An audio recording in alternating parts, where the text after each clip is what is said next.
I want leads. I want leads. Yeah. I want Yeah. leads. I want money. I want revenue. My CEO is not happy because he's like, where are my leads? This messaging isn't landing. It's not producing leads, and you're not seeing revenue. What are the steps to get there to those goals? If they don't quite understand what marketing is, they don't quite understand their expectations. I was the first marketer because of a startup, and I was very junior in my career. I didn't really know the right questions to even ask. Who can be successful in a role of a first marketer? Because, not every person can easily go and challenge owners. I am a marketing hire and onboarding consultant, so I help businesses understand the marketer that they need and prepare the foundations.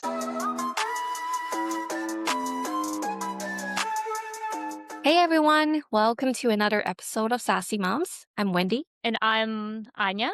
And today we have a very exciting topic. We are going to talk about being the first marketer at a company. What should you expect? What skills should you have? How to choose a company correctly? And today we have an expert in this segment, Annique. Welcome to our podcast. We are very excited to see you, and we will let you introduce yourself. Hi, Anya. Hi, Wendy. Thank you very much for the intro.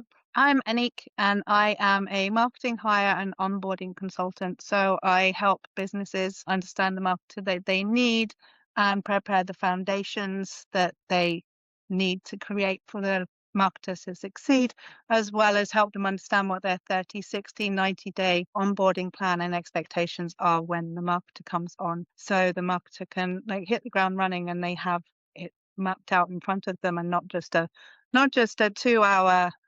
2-hour meeting and a spreadsheet and off you go. So I help build the foundations that both businesses and marketer alike succeed in. And it's a service that I've created on 25 years of experience being the first marketer in a business. So I kind of understand what the pitfalls are, what the hurdles are, and what you need to look for within a business to make sure that you're stepping into your next career growth position, and not a position where you're starting to firefight. That's amazing. Actually, the first question that I have, so do you consult businesses or do you consult let's say professionals marketers who want to be the first in this role? I consult businesses. Okay. So I help business owners create the role and create the environment for the marketer to succeed in. I hear a lot of marketing doesn't work for us. It's like,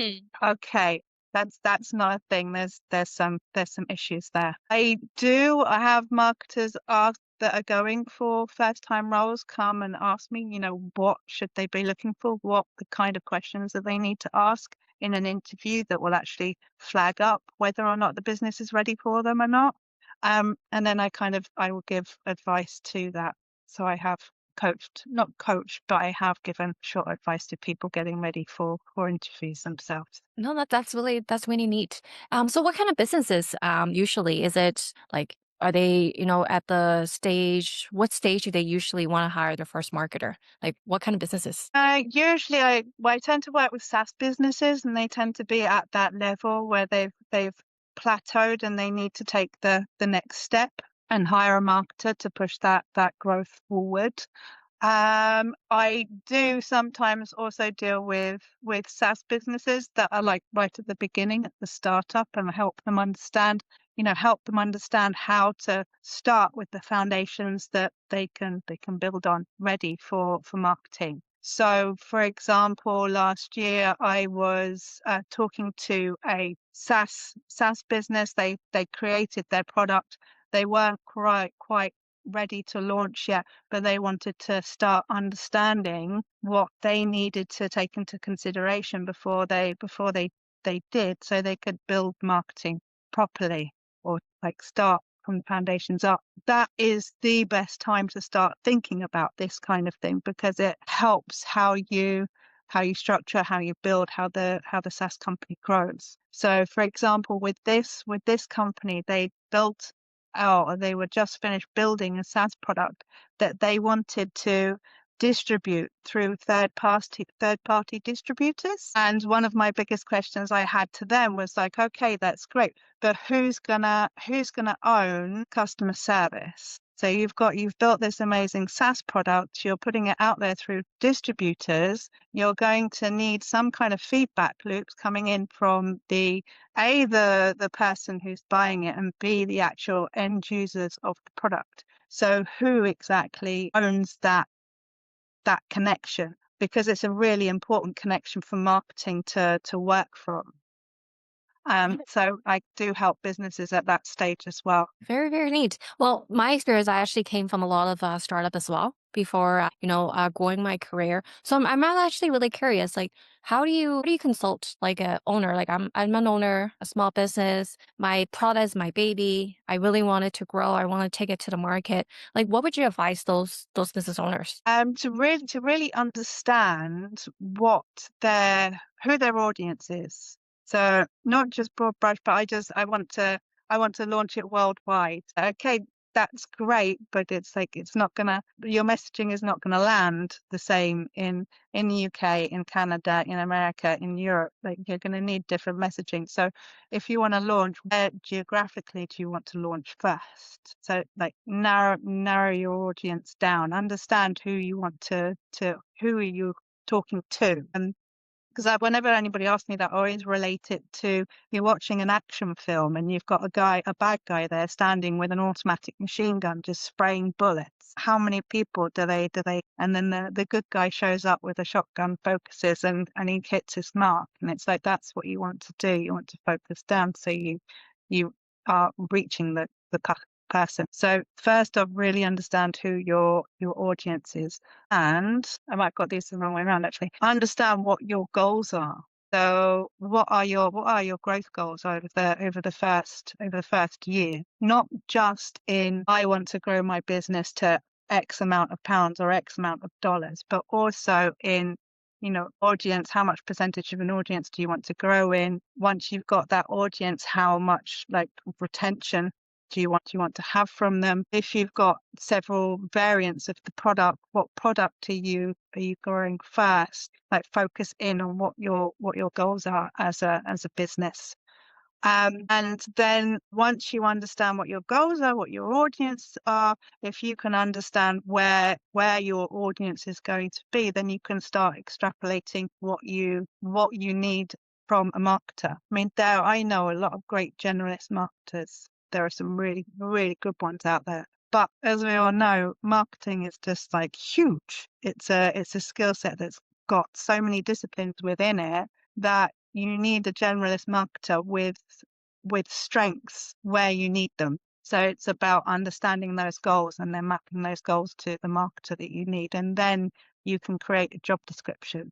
I mean, we've all seen it where we see unicorn job descriptions that, they're about 3 or 4 job roles within the one description. So it's about taking that and understanding who they need, and then creating, if you're starting up from the beginning, creating like feedback loops within the different teams. Because you're a SaaS, you're going to have sales, you're going to have customer service, you're definitely going to have product. So it's about making sure that all the teams are regularly talking to each other and all feeding everything into marketing.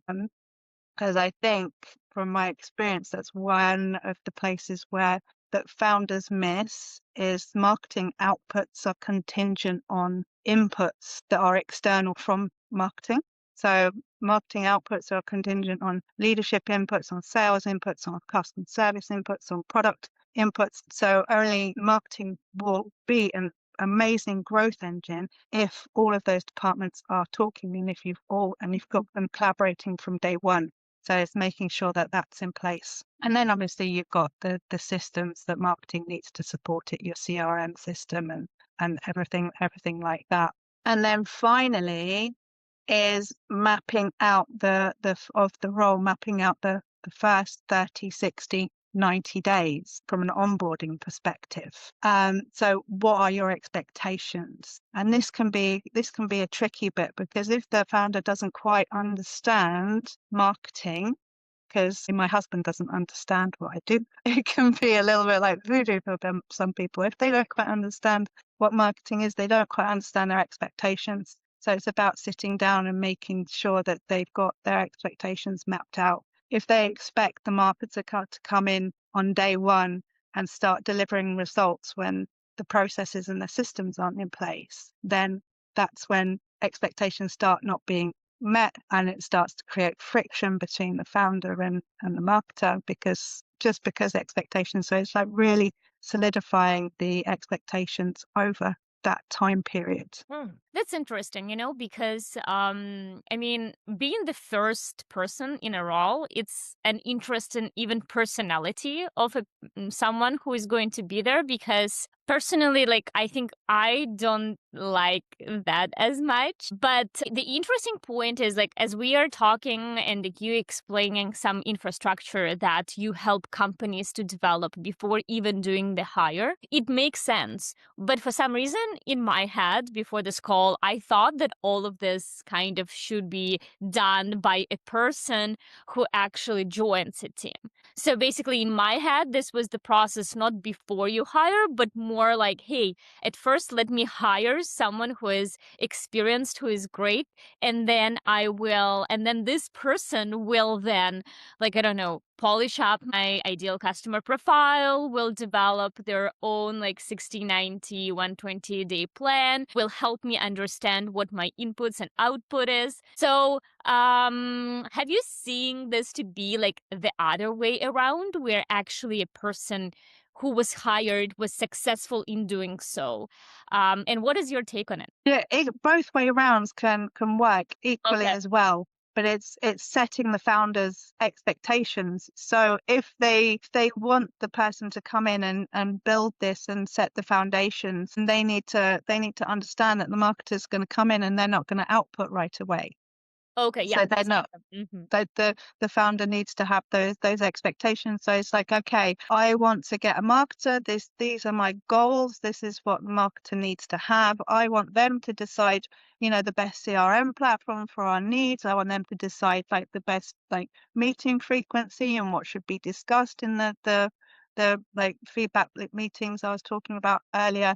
And I want them to kind of, I mean, the 30, 60, 90-day plan is not necessarily like an actual marketing plan, but rather the expectations of where the business owner wants the role to be in. So if they want the marketer to set up those systems, that's great. And that is generally for somebody like right at the beginning, that's the best thing to do because the marketer's not inheriting something that's already there. But then the owner needs to be like, okay, I want them to set that up. I need to allow them X amount of time to be able to do that, because the marketer's not going to be able to come in, set up all the systems, like understand what everybody needs from the CRM and set all that up whilst creating output, also qualifying the ICP whilst creating output and pushing that forward. I know marketers that when they go into roles like this from the very beginning, they're very upfront, especially kind of like in the when they're talking about in the interview process and they go through various questions. And one of the things is like, there's your startup. When I come in, would you be happy and open for me to be doing X, Y, and Z if I were to get the role? So they actually set those kind of like expectations with the person with the founder at that stage. Or alternatively, like in the interview, they could also, if they've asked whether these processes are in place and the founder says no, they can also follow up question like, okay, so how long would you expect the role to take to like put these systems in place? Just so it kind of like flags up at that stage that this will take some time to do. So I'm curious, I've seen many different ways of approaching that first marketer. And like you mentioned, right? Like there's different functions within the discipline of marketing. There is demand gen, revenue marketing. There is, system like marketing operations, demand generation, product marketing. Where do you see kind of the critical skills that are needed as a first marketer? What functions like would do you see more? The functions I would generally think about, depending on what their goals were, maybe a product marketing type role, or a generalist role that can grow. Yeah, and it's interesting that you say that because I feel like a lot of, startups, especially the owners, they're like, "I want leads. I want leads. Yeah. I want Yeah. leads. I want money. I want revenue." But Yeah. it's like they sometimes, like, often miss is like, well, there's a critical aspect, like you mentioned, like understanding the profile of the customer. That really falls, within kind of product marketing and really understanding that persona before you Yeah. even generate leads, because like you said, you're just spraying everywhere and then you're not really attracting the right profile anyways. How do you align that, like, with the owner usually? Like, do you need that alignment, or usually it's like it's just I they just get I think you it? I think you do need that alignment because it's like, okay, you want leads. What, in your opinion, what is a qualified lead? Mm, Because that can vary. Is like a qualified lead a random email address that you get through from an email campaign that could be somebody from like an end user that's not actually been qualified as somebody that's a buyer or somebody that you need that your that comes from your ICP. For example, I worked for a SaaS company, and they were on their demo site. They had a lot of people they'd apply for jobs. So there was data coming in, but it wasn't the right data. yeah. Honestly, they weren't leads, but until you actually followed up, then they didn't know that that's what they were there for. So it's like, what do you actually qualify as a lead? And also, if you have sales, what's your idea of a marketing qualified lead and a sales qualified lead? So like are those definitions like mapped out between the two? So it's about exactly understanding what that is. Yeah, it's a lot of alignment because I feel like often, like you said, like, your husband doesn't understand marketing, and I feel like that's the same for mine, even though I've been in marketing for a while, and he thinks all I do is ads, right? Like it's Super Bowl ads, right? Like that's what you do. I'm like, actually no, like I'm actually not great in that area. Like if you ask me to create an ad, like I would be the last person that you will call. But yeah, like getting that alignment, it is hard. Because I've been in, multiple shoes where I was the first marketer because of a startup, and I was very junior in my career. I didn't really know the right questions to even ask. And then the Yeah, expectation was like, "Hey, you step in and you just get leads." And it's like, well, it's not as simple as that. You don't have a CRM. Like your sales team is inside sales. Like there's different support that is needed for outside sales versus inside sales. Like there's just so much needed. And that calibration, it sometimes takes a while. So I'm yeah, glad there, a consultant like you that kind of like bridges that gap, right? Because it is yeah, very difficult, especially when you're a starter, a SaaS business. Sometimes, like, they hire for a first marketer expecting you to do a whole gajillion of things, right? And then sometimes they don't have the budget to support it. So sometimes they yeah, might hire a junior marketer without really thinking through, like, okay, what are the critical skills, right? yeah, So I'm glad there is such services available just to keep that alignment because it is yeah. it is hard. And sometimes as well as like with expectations, I mean, we all do it in various parts of our lives, but it's the when you have expectations, it's easy to think that the other person should know.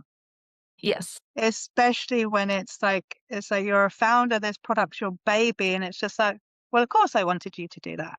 And it's like, well, what do you mean, of course? It's not unless you actually tell me that's what you expect, it's not always apparent unless you actually communicate it. So that's the difficulty. Going back on a little bit on what you're saying there about budget, they don't always have the budget. I've had talks with some people. It's just like, well, you can just use the organic channels, like SEO, email, social media.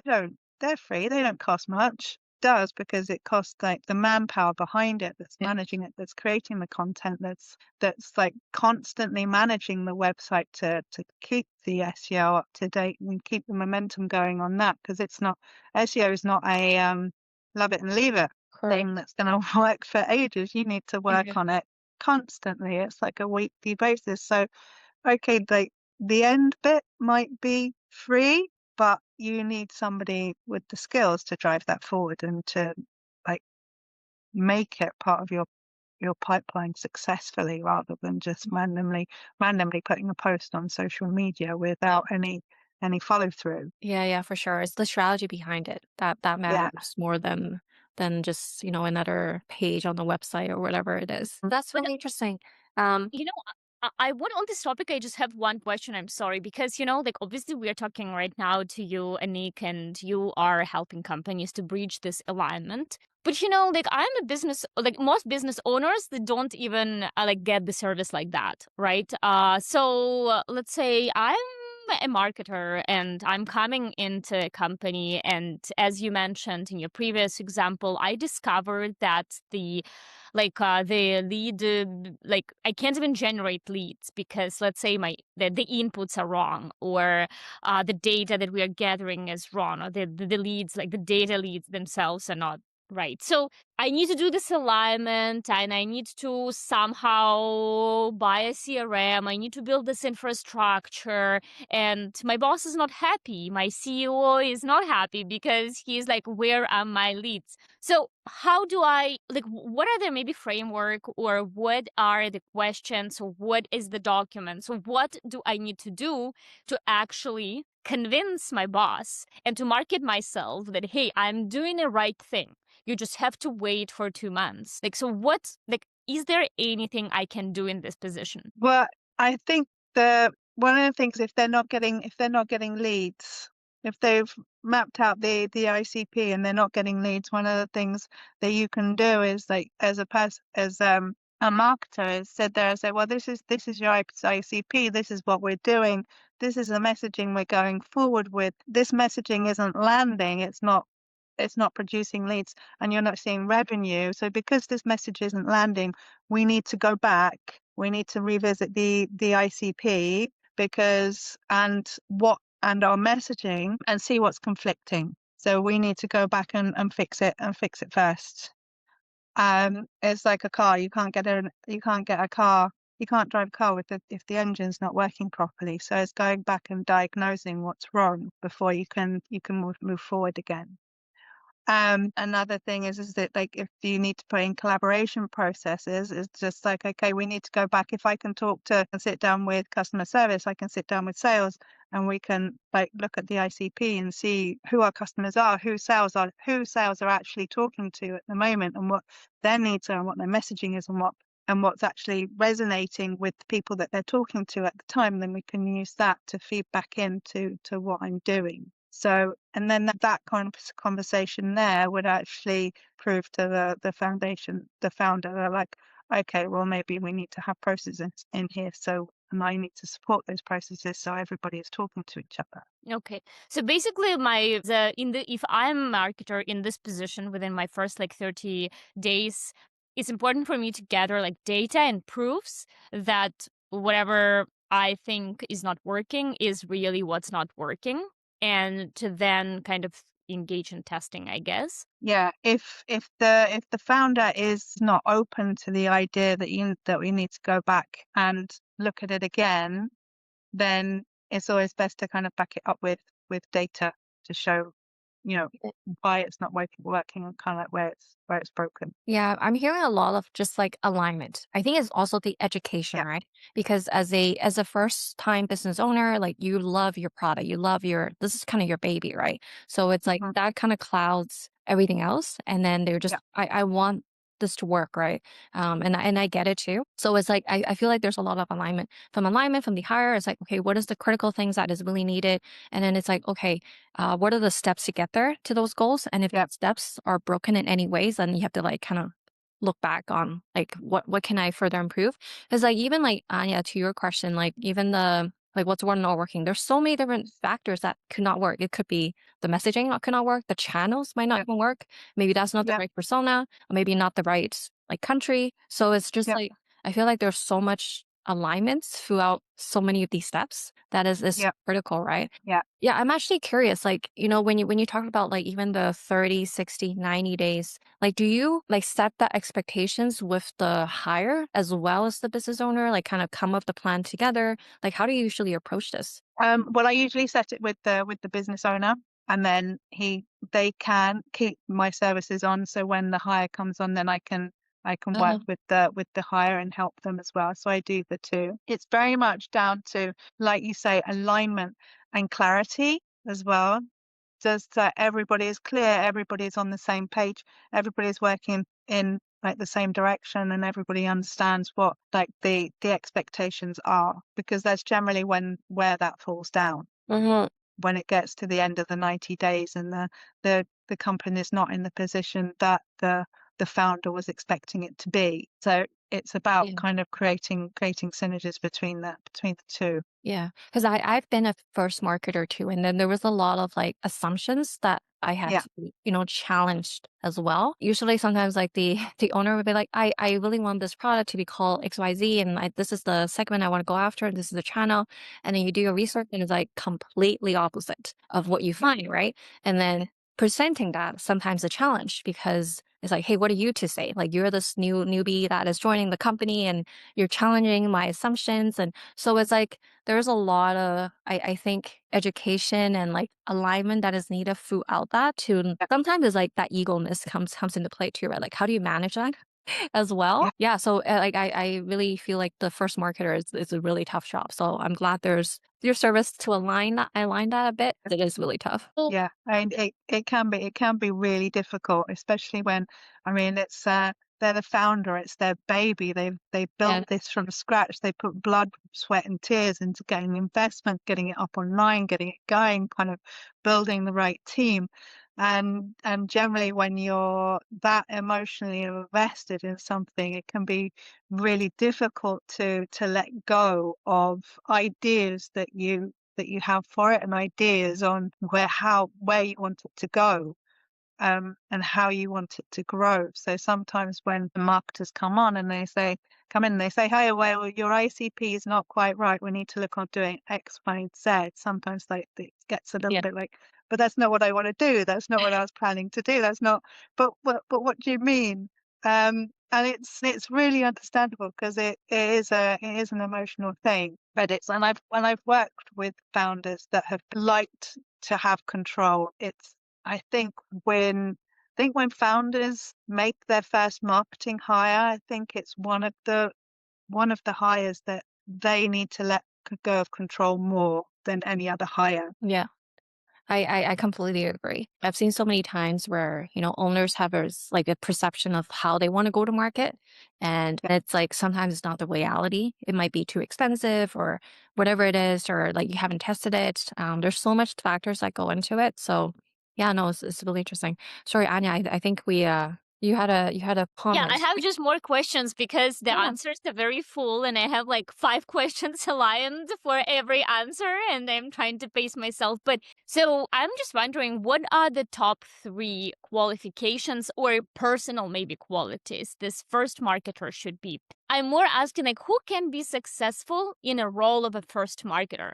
Because not every person can easily go and like challenge owners, I don't know, ideas. So based on your experience, I bet you have hired or helped hiring a lot of people. What are these people who become successful in this role?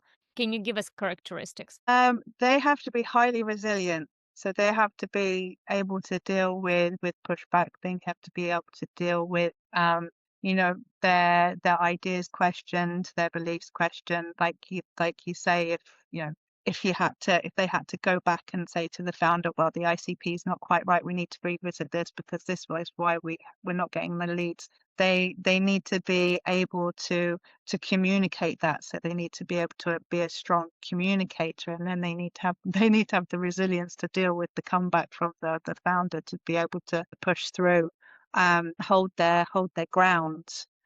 And they need to be comfortable with doing that, like pushing back respectfully, because as we're just discussing, it's generally it's this founder's baby, and the founder might not like not the criticism, the feedback that's coming back from the marketer. So they need to be highly resilient, comfortable being able to push back, be a strong communicator.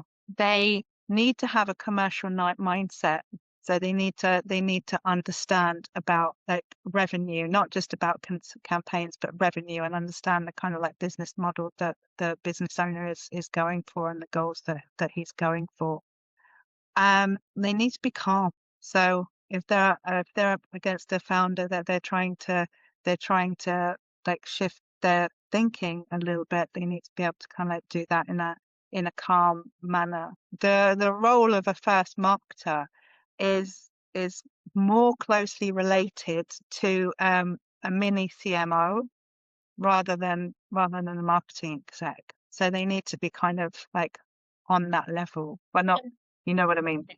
Yeah, that's cool. I mean, I totally agree, right? Because you will need to talk to a founder, not looking at him as your boss, but rather, I guess, as a consultant, Yeah. being confident in your idea and like guiding their decision making just because you had a lot of time thinking about it versus a founder who, is spread around multiple priorities. So Yeah. that totally like resonates with me. And in product management, I think pretty like we value similar qualities. So another like question that I have,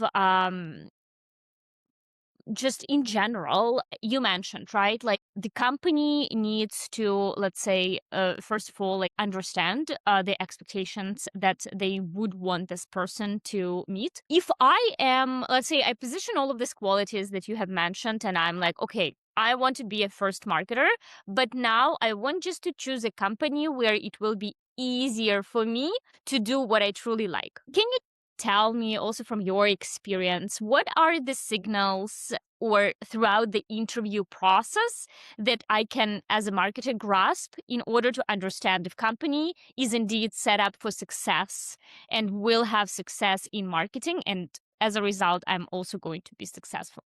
So the signals is if the business has business goals defined. So if they know where they're going, if they know how they want to grow, if they know what products they're launching, this kind of thing, if they understand that, then you can kind of get that they understand what they need for marketing. If they talk about sales and customer service and kind of like working together and kind of like working together as a team collaboratively, then you can kind of understand that they're already in that mindset for having these processes in place to be able to collaborate with each other. If they understand, like, it's difficult to get that in a interview, but if you get an idea that they understand their revenue model, so links back to the business goals. If they understand that, they understand where they want their revenue coming from in the next year or so.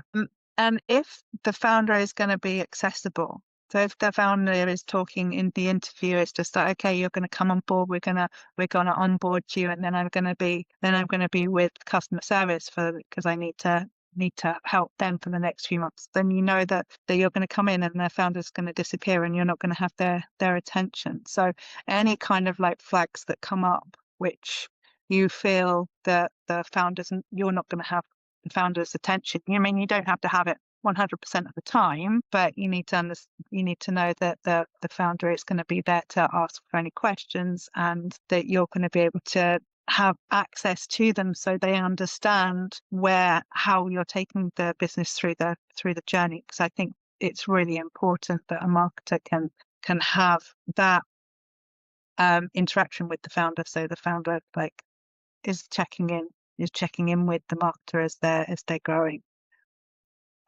What their decision rights are as well. So it's really important for the person to understand, how far their autonomy goes. So what are they able to decide on? Are they able to decide on the type of messaging? Are they able to go back and question the ICP like we were talking about earlier? Are they able to decide what priorities are urgent? So if they have a whole list, like, oh, these are our urgent priorities, like, do they have autonomy and the right to decide which ones they prioritize first? Because you can't do everything urgently. So you need to have that decision process. Also, what their budget expectations, like we touched on earlier, it's like, okay, how much budget will they have access to? And also understanding if the founder does have an onboarding plan in place, and if they have expectations around the role in the first. Wendy, you are muted. Sorry. I am. Why was I muted? I didn't press that button. Yeah. Um, that's a lot. And I had a question. So, like, As a marketer that's looking at a company, should I be looking at a company that has like a product market fit already, meaning that they have proven the model has worked? Or like, should I be even looking at like the company? Are they in a series A, B, C, D? Like, do you guide kind of marketers on like what companies might best fit your experience, your profile? Like, what is your take on that? What companies need which type of marketers? Which I guess Y- is the same question, Yeah, but yeah, yeah. yeah, from corporate perspective. If you're as a marketer and you want to influence that process, then go in to a company that is in the stage of proving market fit for their product. If you're a marketer and you've got strong A/B testing skills, then you'll be ideally into that business as well, as long as the founder is open to your input. And you know is gonna listen to your expertise, then they're good fits. Yeah, no, no, makes sense. I don't know, Anya, do you have any more questions? But I'm actually curious to learn a little bit more about your personal life and being a mom. We chatted a little bit that you have a son, so juggling business and personal life and pickup and drop offs. This is really hard because we're in it. I don't know if you know, but I have three kids. So they're 9, 5, and 5. Wow. The younger one are twins, and then Anya has a son that's a little bit over a year old. Yeah, so we're kind of been in the thick of it as we're growing our career. So I really wanted to just kind of hear from you. Being your own consultant, kind of your journey. Like you were working in marketing, and then you started your firm as a consultant. Like walk us through it.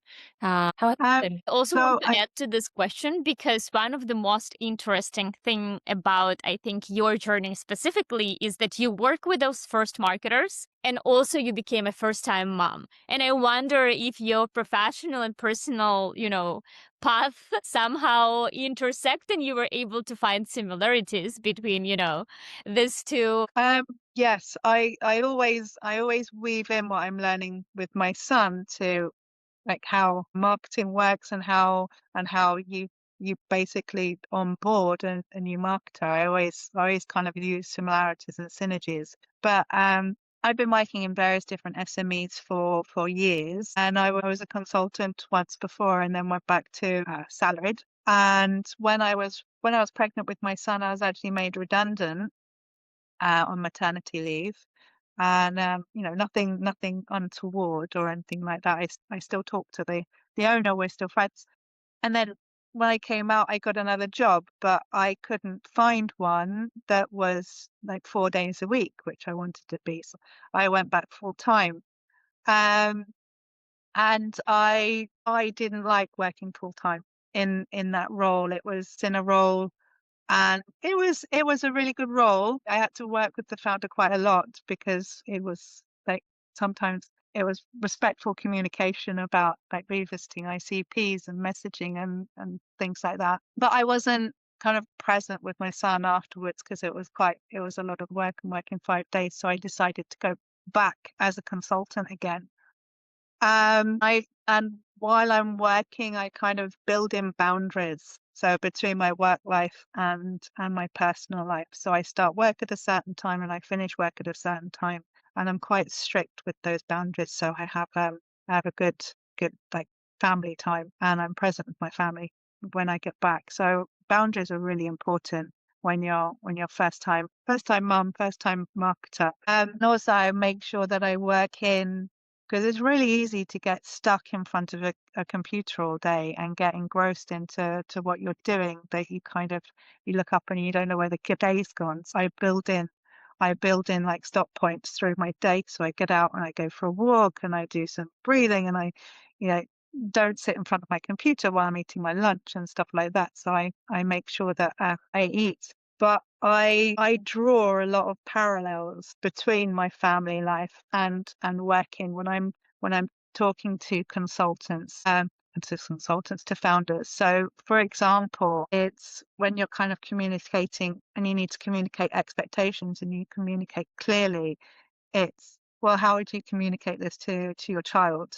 Because like how we talk to talk to our children and how we teach them things is not the same as how you onboard somebody, but you're imparting knowledge. So you wouldn't expect your child just to know that they need to, and know, put their plate in the sink after they finish dinner.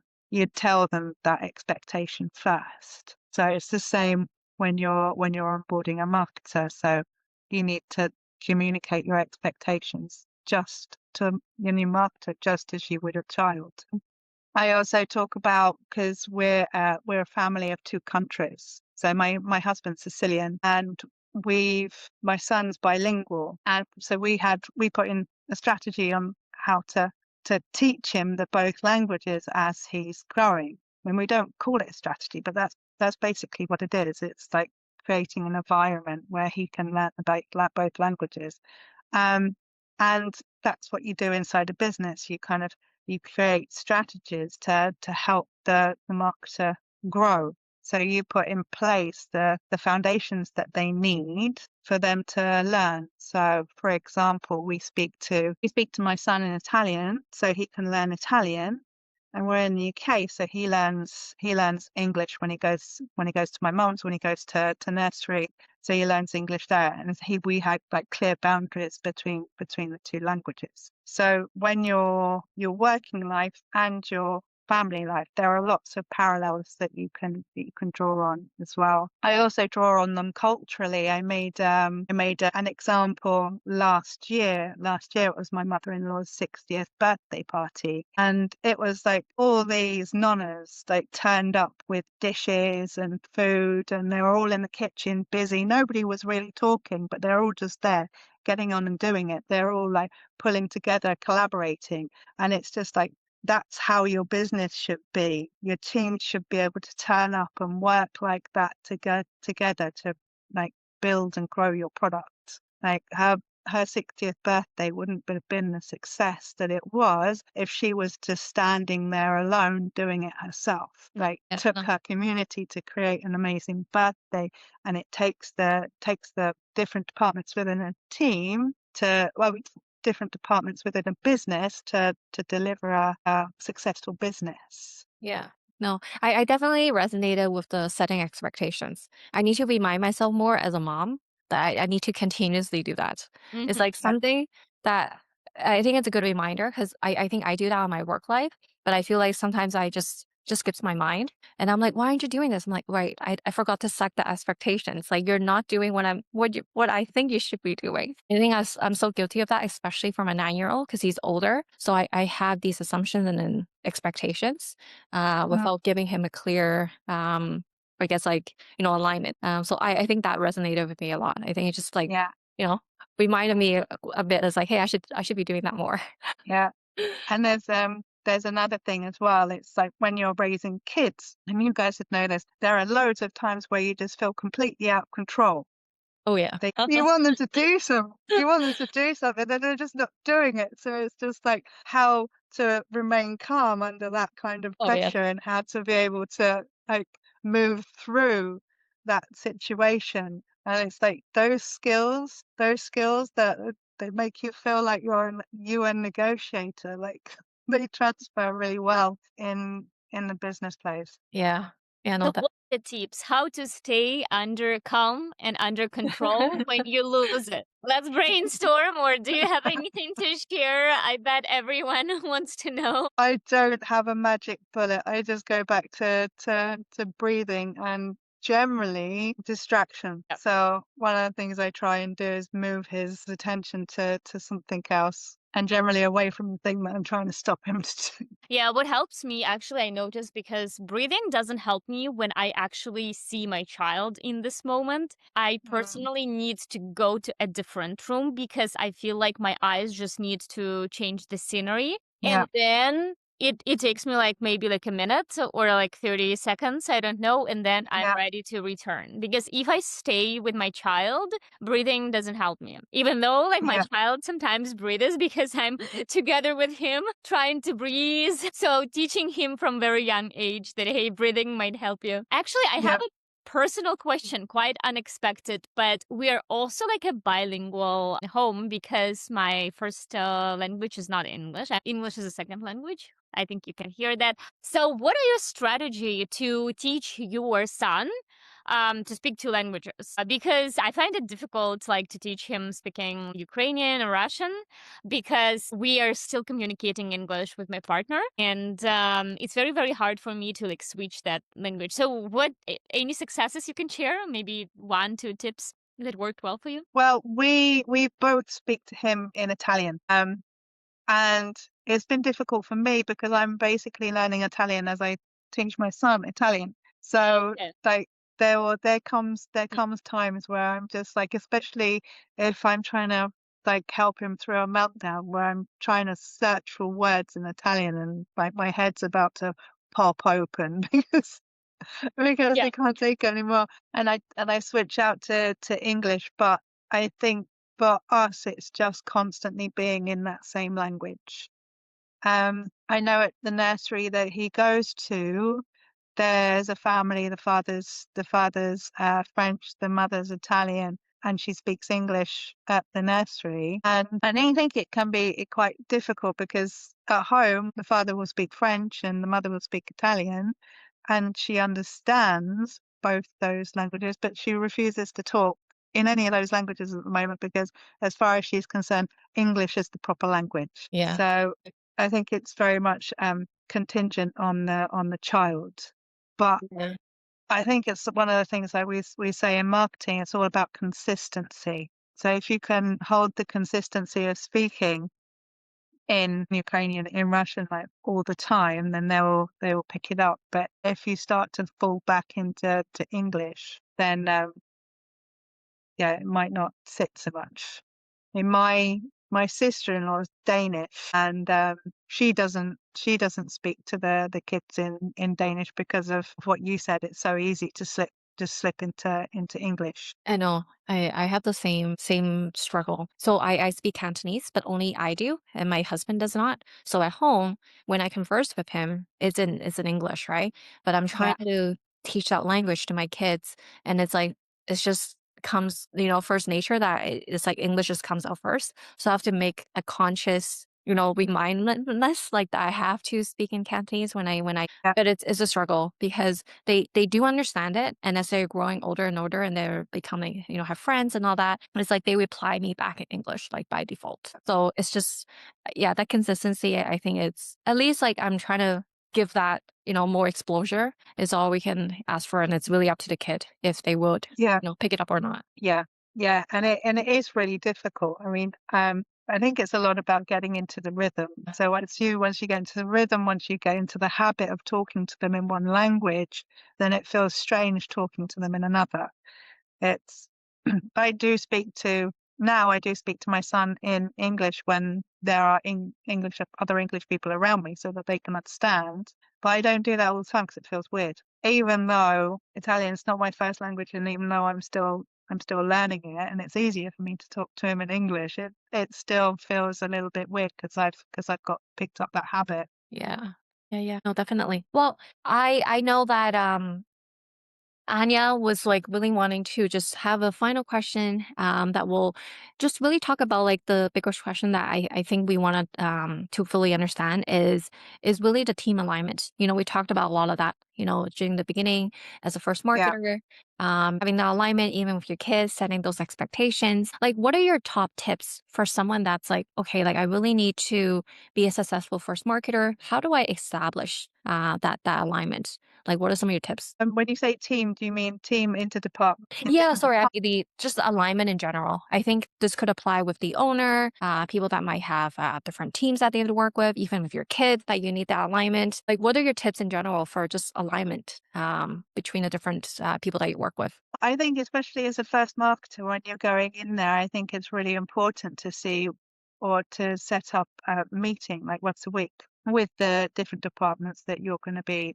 working with, you'll be um, collaborating with, and it's really important to that the founder comes in on those meetings as well, because so they can actually see the synergies between departments and understand how the different departments can work together. And from that, kind of create an agenda of, an agenda of what you need to understand from the different departments, and also get the other departments to think about what they need to understand. So, it's not just marketing that needs to understand what's going on in sales, what's going on in customer service, what's going on in product. It's also product that needs to do the same thing, and sales need to do the same thing, and customer service needs to do the same thing.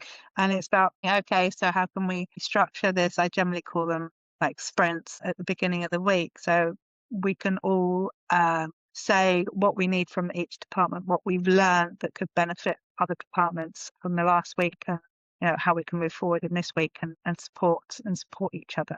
So I think to start with, it's like a proper meeting in place, and then I'd say a mood board where things pop up during the week, and you don't want to lose that thought, and you don't want to lose that momentum. So you kind of like add to the mood board, and other people from the different teams can see what you've added, and it can kind of feed in and support them through the week. Yeah. No, no.